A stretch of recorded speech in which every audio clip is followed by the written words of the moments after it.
आज़ादी इजहार की अलंबरदार बनने की दावेदार मरियम नवाज शरीफ उस वक्त शदीद गुस्से में आ गईं, इश्तिहार में आ गईं।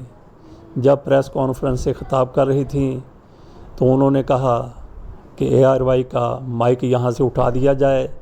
साथ उन्होंने ये भी कहा, अल्लाह की शान देखिए, क़यामत की निशानियाँ देखिए कि उनकी तरफ से कहा गया कि ARY अदारों के ख़िलाफ़ बयानियाँ तश्कील दे रहा है और इमरान ख़ान के एजेंडे को प्रमोट कर रहा है। साथ उन्होंने ये भी कहा कि ARY ने इमरान ख़ान से 40 अरब रुपए खाए हैं।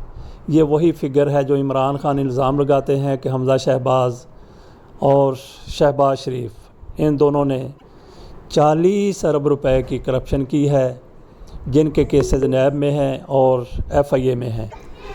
मरियम नवाज शरीफ की तरफ से ये दोनों या इससे ज़्यादा भी इल्ज़ामात हैं या बहतान हैं। देखते हैं कि ARY इस मामले में क्या करता है। और फिर ये देखिए कि GO की तरफ से इस पर बहुत खुशी का इजहार किया गया और कहा गया कि मरियम नवाज ने कहा है कि ब्लैक मेलर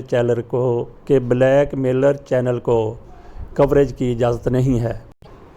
आप भी सुनिए और देखिए कि मरियम नवाज शरीफ इस हवाले से क्या कह रही हैं।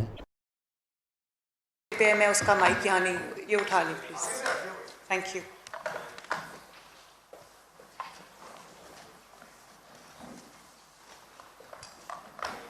जो भी यहाँ पर ARY के नुमाइंदा बैठे हुए हैं, मैं उनकी बड़ी रिस्पेक्ट करती हूँ, मुझे उनसे कोई प्रॉब्लम नहीं है। लेकिन एक ऐसा चैनल जो कि एजेंडे पे है, इदारों के ख़िलाफ़ पूरा नैरेटिव बिल्ड कर रहा है, मुल्क में इंतशार फैलाने के लिए इमरान ख़ान का साथ दे रहा है क्योंकि उसने उससे 40 अरब रुपया खाया है और वो अपने पैसे को बचा रहा है, तो मैं उसके साथ बात करने को तैयार नहीं।